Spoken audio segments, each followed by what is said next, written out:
So here's the truth about business funding. Many entrepreneurs either ask for too little and run out of cash, or too much and create problems they didn't need. The key isn't just getting funded, it's knowing exactly how much you need and proving it to a funder.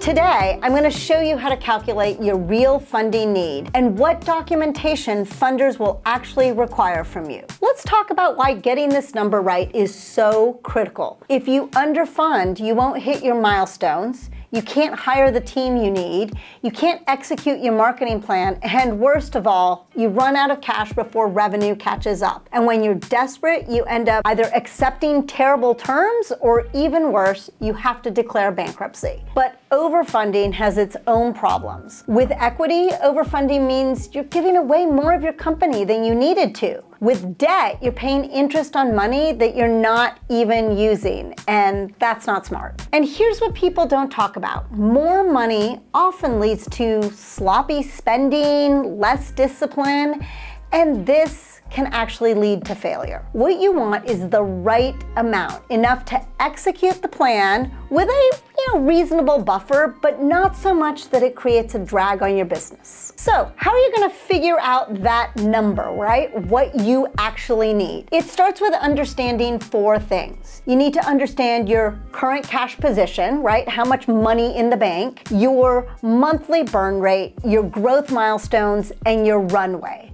The good news, all of this lives in one place, your financial forecast. Let me show you exactly how this works inside LivePlan. You can do this with spreadsheets, Google Sheets, but LivePlan makes this really easy.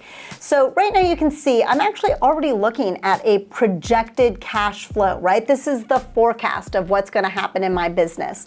I really like this view because you can see here we have some actual results, and then we're forecasting what's gonna happen in the future. And you're seeing that cash go in and out of the business, right? That's indicating where the business is getting paid through sales and any other way it's bringing revenue in.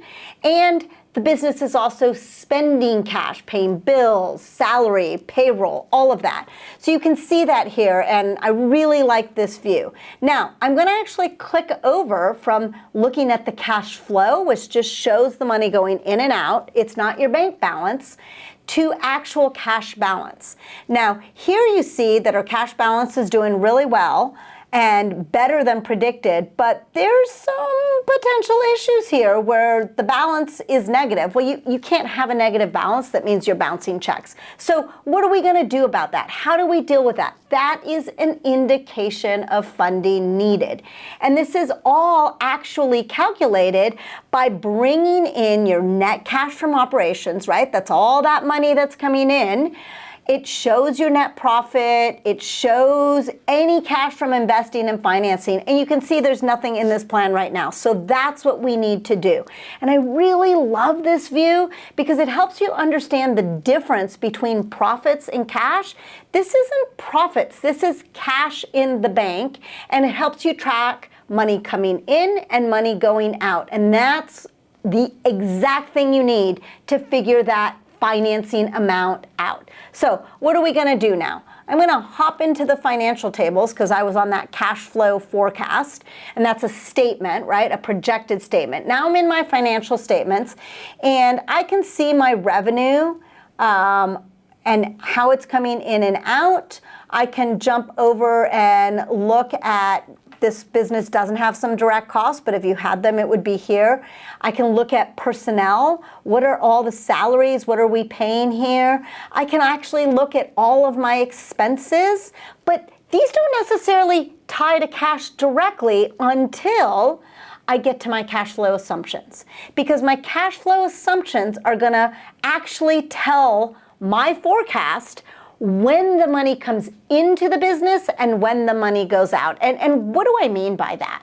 So if you're selling in a food cart, you're gonna get cash every day, even if it's a credit card. Don't get confused, that's not credit, because people are paying you immediately and you get that money instantly, whether it's a credit card and it goes to your account or it's cash and you put it in your pocket.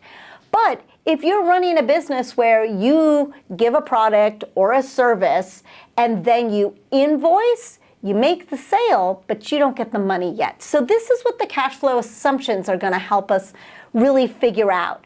What are our sales on credit and how many days to get paid?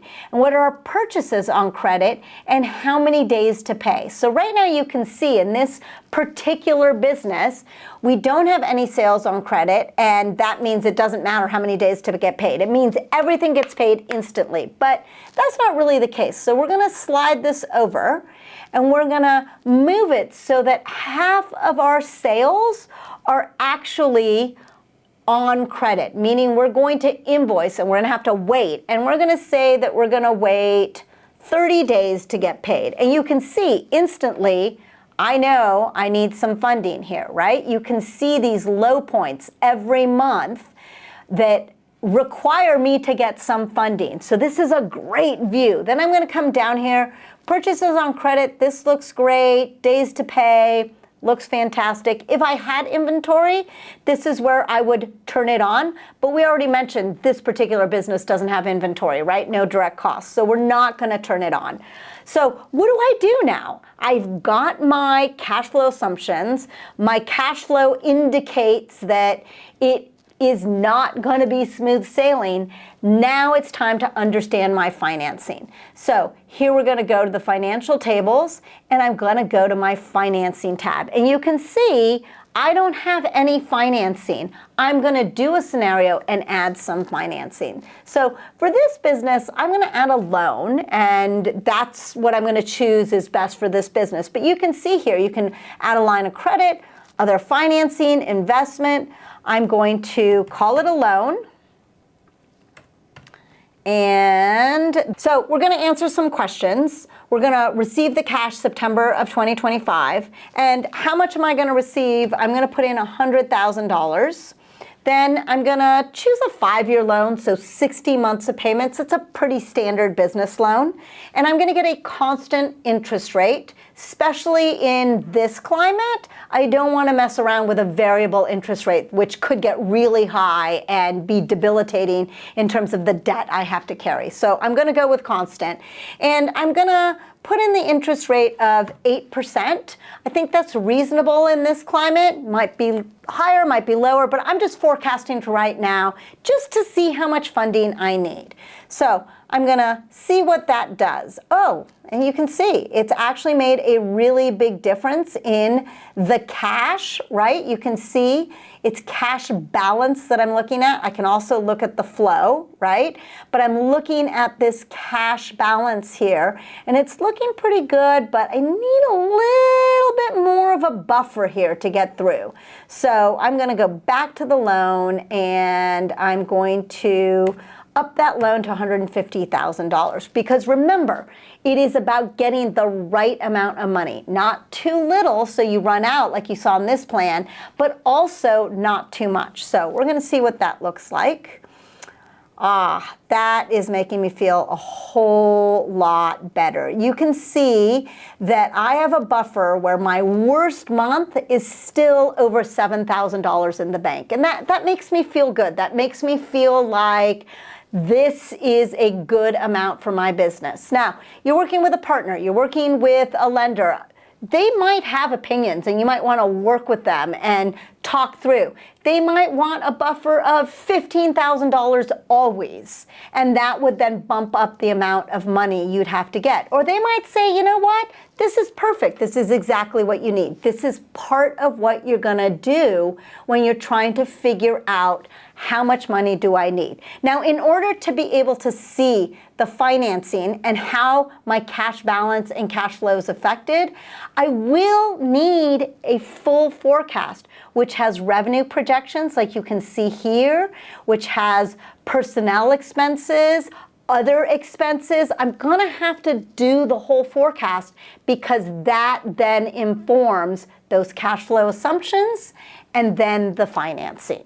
Once you get that there, then you can see how much money you need and how it actually affects the business, and it'll make you really confident in going to a funder, whether that is an equity, venture capitalist, angel investor, or you're actually just going for a bank loan. The key takeaway here is that a solid forecast is really everything. And if you want a tool that makes this whole process much faster, also easier, we've got a special offer for LivePlan. The link in the description is going to give you 50% off your first month. Lenders aren't just gonna take your word for it, right? We would love that, but that's not how it works. They need documentation and proof before they can lend you. Here's what to prepare. First, you're gonna need some collateral, right? Most bankers want assets pledged, and you'll likely need a personal guarantee. Equity funders might not care about the collateral, but they will want to see good personal credit and know that you manage your money well in your daily life, right? They're trusting you with money. Second, a complete business plan with a full financial forecast. You saw why. They need to understand your market, your model, your path to profitability, and your path to being cash flow positive. That's how you're determining the amount you're asking for. Third, detailed financials, income statement, balance sheets, cash flow statements. If you're operating already, they'll want 3 years of history as well. They'll also ask for your accounts receivable and payables if you've been operating, as well as personal financial statements, compliance documentation, and potentially tax returns. And here's the one that catches people off guard. If you're getting a bank loan, loan covenants. These are financial ratios you must maintain, like current ratio. Current ratio is current assets divided by current liabilities, or your debt to equity ratio. That is the total liabilities divided by that shareholder equity. Fall below these ratios and the expectations of the ratios, and you could trigger a default. The bottom line, don't wait until you've found a funder to pull this together. Have it ready before you start the conversation. It's gonna make everything smoother and faster. So it's feeling like a lot to keep track of, but being prepared actually makes all the difference. If you're finding this breakdown helpful, please give this video a like and subscribe to the channel because we have more tips on funding and growing your business.